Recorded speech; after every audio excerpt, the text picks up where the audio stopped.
Good morning, Amy. Can you hear us? Yes, I can hear you. Oh, and we hear you also perfectly well. Super. Welcome. Good Our morning. Good morning, everybody. I figured I'd appear in the forest because everyone had a nice meditation, and Yeah, this is why we're here. exactly. Now we are focused and we are ready to listen to your presentation on BFlow and how to use blockchain technology for SDGs implementation, carbon footprint management, and many more things. So, Amy, the floor is yours, and you can also share your screen. Great. Hello, everybody. Welcome to the forest. I'm speaking to you from San Francisco, California, and it's nighttime here, but I felt with everyone meditating on the forest, meditating on our purpose here, that it would be appropriate. And the image of the forest is important for me because it's part of the motivator of the work that I've been doing for many, many years. It is the breath that we depend on and our life. We are cousins, evolutionary cousins with the trees, and we have a symbiotic relationship that is wonderfully metaphorical for how we can handle all of the negativity that's happening from the pollution to how we're conducting our lives. And trees take our exhale, our CO2, and they convert it into oxygen. And so these systems that exist within nature are ones that we're seeking to emulate within the natural world. And one of the things that also it represents is the flow of resources, water, air, what we depend on for life. And when we look metaphorically, resource flows are really important in business as well as in finance. We have money that we agree to exchange as our energy in the world, and we have just so much complexity that it's really important for us to be able to see all of this and to be able to have truth behind it. So for many, many years, I've been building a technology using Web3 tools, and I'm going to share a bit about it. But before I want to talk about these complexities that we're facing and how we're seeking to solve it and how collectively we can create shared intelligence around the information so that we can make better decisions. So I'm going to present my screen and probably have some messy stuff here. So the world has been really disrupted. We have quite a lot of effects that we're having on the planet. And when we start to look at these effects, we can see them from space. We know this through science. And how we're dividing up every bit of our natural land is really quite remarkable. When we start to look at agriculture and we start to look at human resources, it becomes dizzying because not only do we need to look at this, but we need to consider the lives of individuals that are a part of these systems and how are their lives affected. And when we think about climate, many people don't really consider all of the factors of the people that make up the world and the effects that it has. Yes, within our small circles, we're thinking about mitigation, we're thinking about migration, we're thinking about food insecurity, but globally and in the flow of these resources and the consumption of this flow, it's only the beginning for us to be thinking about this. And our relationship with with nature and with this world that we're living in, it becomes a really complex situation to help the lives of many people and also to address the lives of all these beings. There's a story that this reminds me of a friend of mine who is from Costa Rica. She grew up in El Salvador, and she told me a story that some individuals had rescued a forest or were working towards rescuing this forest, and they had all the people move out of the forest. and the people came back and burned it down. So the relationship of humanity with nature is complex, and we have to consider that. Plus, we have all the viruses, we have the commingling, as well as endangered species and species that are losing their habitat, and this competition, and water scarcity, but also the symbolism of water as this flow of resources, and as if you have water, you have life. And we're seeing a movement towards the battle for water in itself, for fresh water, and we'll continue to see this. But we can reverse this, and we can create opportunities using this digital technology to scale solutions. I believe that all the solutions exist, or most of them, or they're being invented, and that in the same way that we can increase the adoption of communications through email by 10 times. When email came out, everybody sent letters. You had to send 3 carbon copies if you're going to CC 3 people. And with email, the incredible increase in communication that occurred over the past few decades has been astronomical. And I believe we can use those technologies to connect the solutions that we need. And one of the issues that we're having is things are very disconnected. They're very fragmented. And we have a lot of design challenges with those fragmentations. Things are siloed. We've all heard about silos. You have corporations, and even within a corporation, you have different departments, and departments don't really know what's going on. In finance, you have a lot of invisibility just because of the pain of reporting, not necessarily due to the factors that we're all facing. There's a fatigue in data and collecting that data. So we have a lot of challenges. We also have fragmentation of that information. We have hundreds and hundreds. I think this number is incorrect. I think there's more like 600 eco labels. We have a lot of disconnected data reporting and standards. There are dizzying amounts of standards. And ways of reporting and ways of analyzing, and competition within those spaces for what is the best approach. And we have this movement towards trying to find that continuity and that standardization so that we can solve some of these issues. But it's complex, because nature and addressing nature and humanity is much more complex than little boxes. And we have ESG information. We all know the term ESG, environmental social governance, which is one of the main measurements that's under scrutiny because there's a lot of greenwashing. It's very expensive. The data creators don't get compensated. There's a lot of opacity, a lack of transparency. There's scraping that's happening. And we all know about information and truth. And when we look at this opacity, it hinders us. It hinders us in being able to make smart decisions. But there's limitations in the scope. And there's a lot of statistics, but there's lots of gaps in how we can bring that information together. So there's a huge scramble in the world to try to solve this.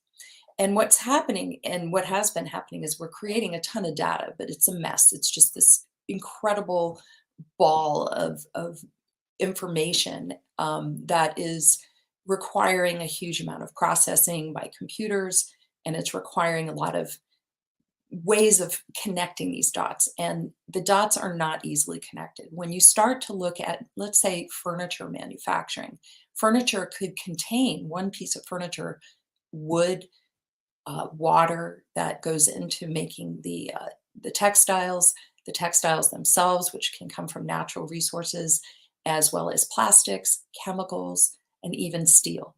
And each one of these have very different ways of manufacturing and different ways of measuring the pollution, as well as the impact in that relationship. And it's super, super hard to connect the dots amongst this because of this fragmentation. So we're seeing a lot of people building solutions that go vertically. There's a lot of focus on energy when we look at climate, and there's huge amounts of opportunity in other areas. And when we look at ESG or any other kind of reporting, it needs to fit into these tight little boxes for us to create some of the maps, the visualizations and things, but it is very complicated to do that. It's almost impossible to make that happen. And we don't want it. We want the diversity and we want the conversation. But the very nature of this complexity and these conversations are holding us back from this tiny timeline that we're facing to address climate change.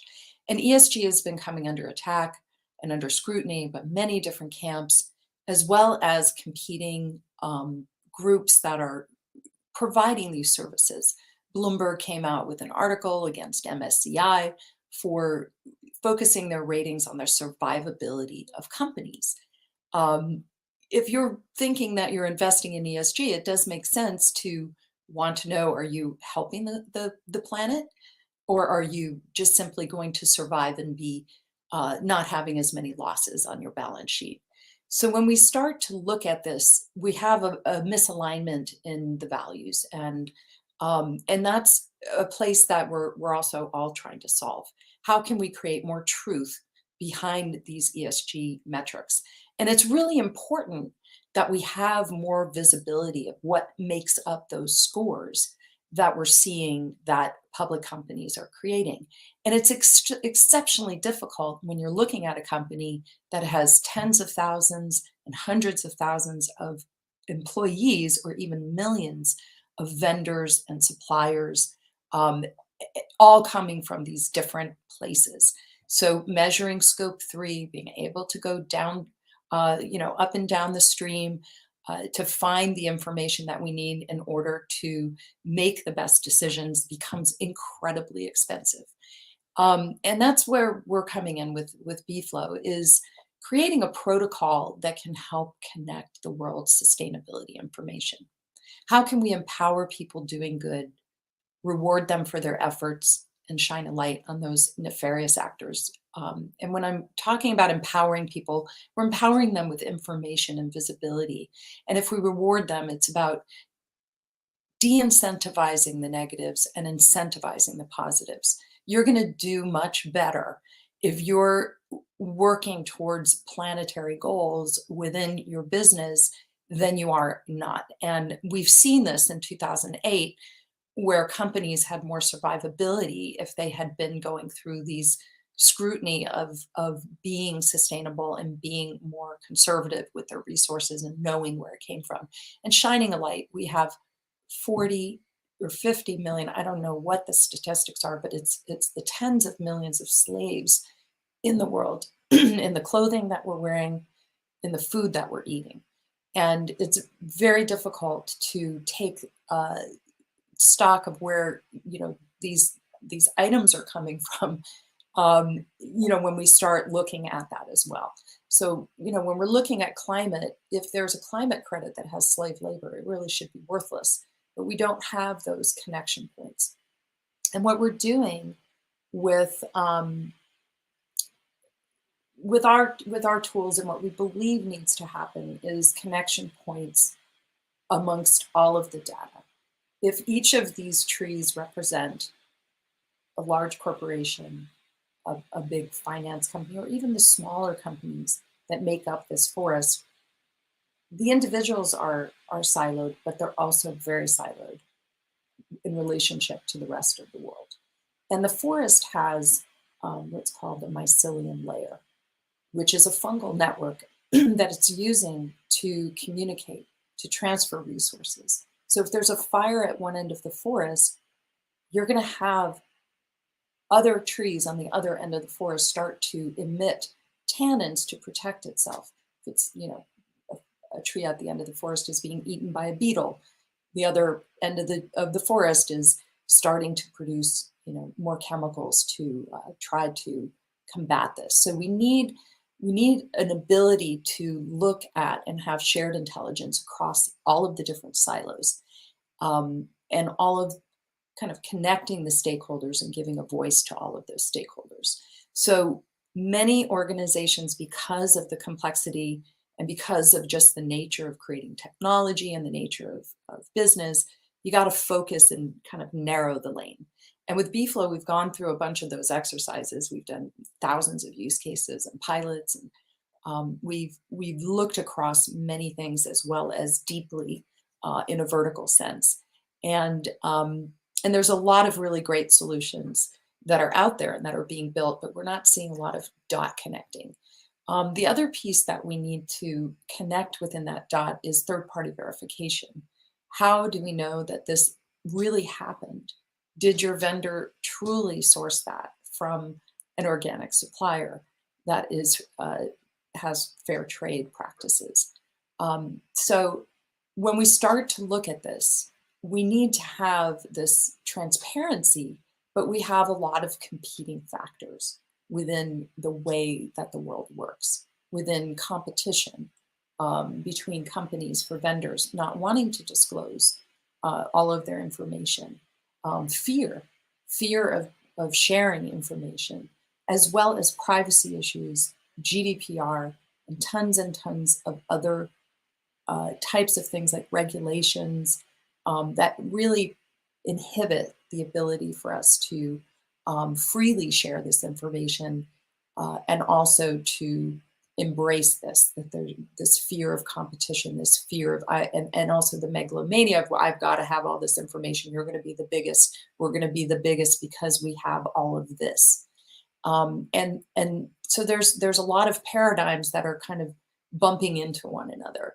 And when we start to really look at how we can connect these dots, these disparate elements, I saw about 5 years ago that the world was beginning to embrace the Sustainable Development Goals. And I started to see, after going through these exercises of looking at all of this data and really trying to understand the complexity of it and how to build a solution, I started to see this common theme of banks, finance groups, corporations, governments, nonprofits, all singing the song of the Sustainable Development Goals. And I realized that that is a great place for us to connect impact to climate.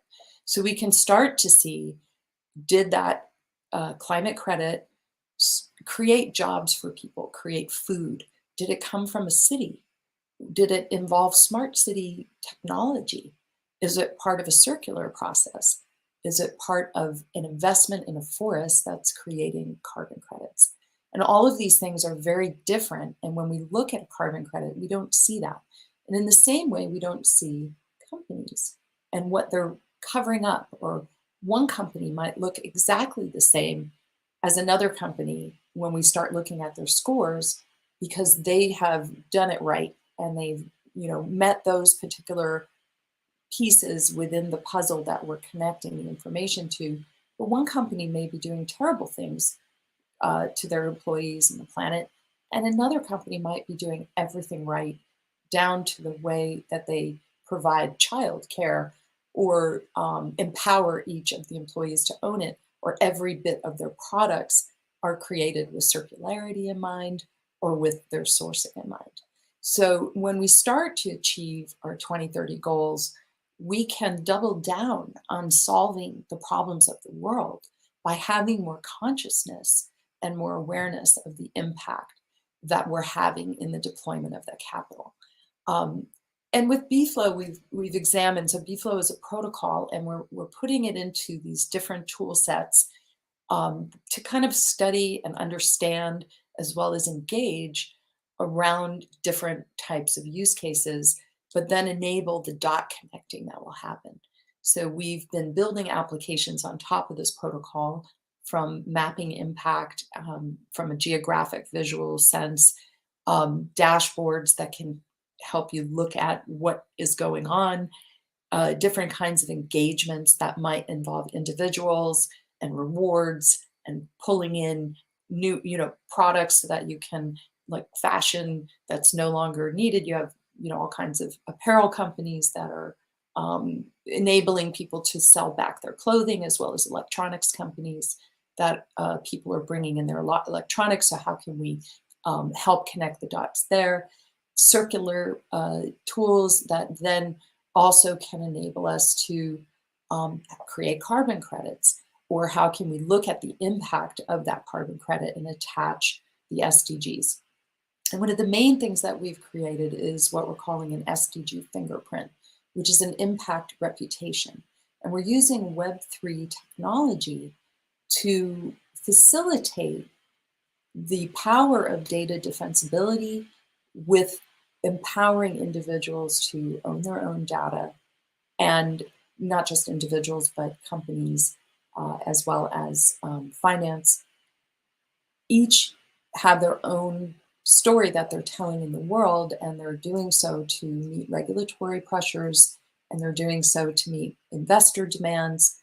And each one has this wealth of data and how they're affecting the world. So we started creating this SDG fingerprint that then kind of reflects this data landscape.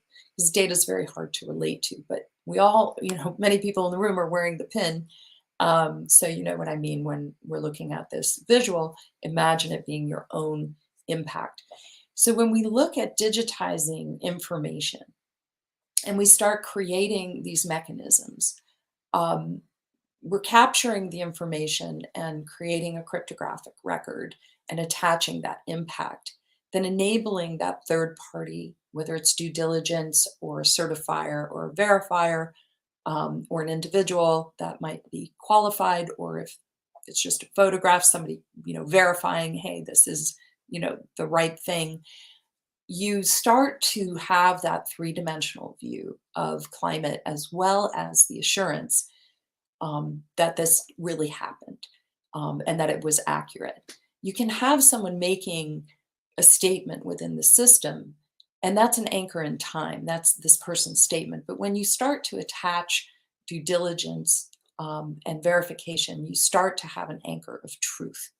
And we can start to look at how are proceeds being used by corporations or by investees, and how are those resources, the flow of the finances or the flow of the natural resources that are being acquired, or the human resources, how are they being treated within this impact framework? And then we can start to have shared intelligence as we connect the dots. And we can begin to monetize that and empower people to own their own data within this marketplace, but also to be able to create digital assets, whether it's climate credits, bonds, investments, and the like. So it's a very powerful approach to something that is generally more linear, to create a more three-dimensional view of that impact. And so getting back to the fingerprint, we felt that this was kind of the way that we could display how are you in your company or in your investments meeting the goals, and a way that people can share that information. So we've put together this SDG fingerprint, and we're working with it in different ways. We have it set up so that we can start to look at where did this information come from. So when we started looking and analyzing information that we got online from PayPal, this was public information, we started to create a particular fingerprint of PayPal's statements that they were making. And each organization has a different impression in how they're achieving their goals. And over time, we'll have much more complex visuals that would accompany. But for now, this is a great representation that matches the pin that we all wear. And then how can we map this? How do we see this across landscapes of geography? These dark marks, these gray marks, represent grievances within the system. We believe that we need not just to celebrate the wins, but to also enable the voice of all organizations and individuals to be able to say, hey, this isn't right. And for then the organizations that are, having this issue, to be able to form alliances and to solve these grievances. And in many cases, we've had situations where it's not just maybe an NGO calling out an organization for investing outside their climate paradigm, but we've had corporations that literally were like, you know, we've cleared our entire supply chain and we're still getting calls from nonprofits or having, people boycott our products because they're going on this old information. And when we compare ourselves to these other companies, we've cleared out our entire supply chain. So it can go both ways. You can have companies that are really doing amazing things and their information is just not being reached to the public. And they're not able to tell the story. So we really need a place that people can go to, or many, maybe it's not a place, but a system that we can start to see what's really happening and how people are handling these grievances. And if a vendor has slave labor in the system, where they're needing to be addressed for their supply chain, are there geopolitical issues that are going to keep us from being able to solve that? Or is this something where we need to create childcare and think about the resourcing? So how can we start to solve these problems by de-incentivizing the slave labor, but also to be caring for these communities that might have no other choice, and understanding the geopolitical relationships that affect each of them. And being able to see what's happening in one place. Has this been verified? Is it even going to be verified? Has it failed? And what are those impacts? What kind of a project is it? How many credits are there? What kind of credits? Is it a plastic credit? Is it a water credit? There's not just carbon credits. There's renewable energy. There are voluntary credits. There's so many different kinds of environmental credits. And where is this happening in the world? And then be able to align this to the performance of the portfolio and start to see which companies are actually achieving great success by still achieving their climate goals.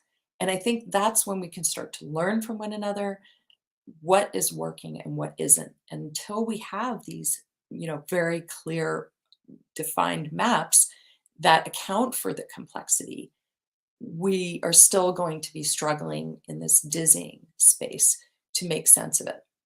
And we've been wrapping this into carbon credits and how can we have a three-dimensional credit that then offers the ability for somebody to see the original claim. When we start to digitize these credits, it's very hard to know where it comes from. And there's been a lot of scrutiny in using Web3 technology to create digitally traded carbon credits when you can't see the origination of that. And then how can we empower the project owners? How can we take this, see that original claim, but also enable and empower the project owners to be able to make those credits themselves? Because right now you have these projects and they're selling their credits for $5 to $15. And then further down the line, these credits are being sold for, $60, $70, $80. And you have middlemen who are capturing a lot of money. And that money is being taken out of the flow of solving these problems, where it should be creating a new system, maybe a new bus system that is all electric, or a circular system that can bring more resources to the table without having to mine it in the ground or be tearing up the earth. So we have a lot of reasons why we need to be able to do this. And I'm going to just switch over here. It's a little tricky. I tried to do that earlier, so I'm just going to switch. I went and had some video. So I'm just going to show you a little bit of what happens when you use BFlo. So we have these fingerprints, and someone can make a commitment, which is, I'm going to do this, an action, which is something that's done that has great impact, but maybe no money, or a transaction, or they can choose more and they can file a grievance. And so in this case, we're looking at a carbon credit that's a Vera certified carbon credit. These are all modeled. We took these for demonstration purposes so that we could demonstrate this to you. And then as part of that, we're selecting the different goals that are appropriate, and the indicators and the targets. And then targets and indicators. And then we are looking at how we can attach more information about it. How did they achieve this goal? We know they're doing climate action. We know that they're working with clean energy, and we know that it's an industry-related piece. And then to capture just some of the top information that relates to the project, and being able to attach the certificate and see it within the system. And then we're making these fingerprints, which then go into the blockchain. We're using Polygon, which is a low impact technology, and then have the ability to go back and see that fingerprint within IPFS, which is a decentralized store of information. So now we have this fingerprint that belongs to the project owner, and we're going to then kind of marry it into the credit, be able to digitize that. So they go in and they check in and pull their claim. It shows which one's verified. They're able to name it, create the number of tokens, attach any more information, and then digitize it. And only people who own these reports and these credits are able to mint and create these. And this QR code brings you back to the credit information that was filed. So it's really an exciting tool so that you can be able to have more transparency and more visibility by coming back to the originator. So when we start to look at these different tool sets, we start to see ways that we can tie this impact. And these are just different projects that we were working on from, how can we look at carbon in relationship to slavery and the cocoa supply chain within capturing carbon credits on the ground, attaching satellite information and other forms of verification from IoT to machine learning. And then looking also at really interesting use cases where you have a nonprofit that works with food waste and with some local groups, and they named Food Shift. So we have Bay Area Green Tours, and they're working with Food Shift, and they give these tours to LinkedIn, which is a corporation, and the employees have a wonderful time. And then LinkedIn started sourcing their food from the local vendors. So now you have a real exciting circle of contribution within the community where you have employees who are getting great food, local food, saving the climate by not, having the food shipped from Chile or other parts of the world, supporting local businesses, and having a really good time. These are really powerful stories. Another one is Indigenous clothing. Indigenous is a wonderful brand that we really loved working with, and we analyzed and went through their entire supply chain as well as their nuclear family businesses. They source all of their cotton from vendors that are a part of a collective of farmers, and they bring together all of this cotton in order to scale up the amount of cotton that's needed for their inventory and for their apparel line. And then it goes through the processing at the mill, and then there's a whole coordination team that works with many, many different nuclear family businesses, which is a legal entity within Brazil, not Brazil, Peru, that enables these artisans to work in groups of 10, and they'll get their jobs. Maybe it's creating the fabric, or the next one is sewing on the buttons. And so they coordinate and source, and this is very, very time consuming. So when you start to try to bring people out of the sweatshop and into scenarios that are healthy, that are going to bring them out of poverty and give them good lives and a good livelihood, it requires a lot of work. And so this is where automation in the process of coordinating these collectives of cotton growers to these collectives of artisans, in being able to bring it together. So now you have an organic clothing that has helped people out of poverty and I feel just so great wearing these clothes, knowing that there's no slave labor. So, so there's a lot of different ways that information and impact can be tied to climate activities and engagements. And we're using technology that is climate friendly. And we're part of the Climate Change Coalition, which this is a a session as part of. And we really believe that blockchain technology can solve these issues, but that it doesn't have to be a blight on humanity. We're going to be having some labs that address SDGs, climate, finance, and circular. And in many cases, you might have use cases that involve two or more, and sometimes all of these categories. And how can we use this to move our solutions further? So I just wanted to take a moment to say that we're really excited about what we're doing, but we're also facing a lot of complexities. And I think the complexities that we're facing are similar to what everybody's dealing with.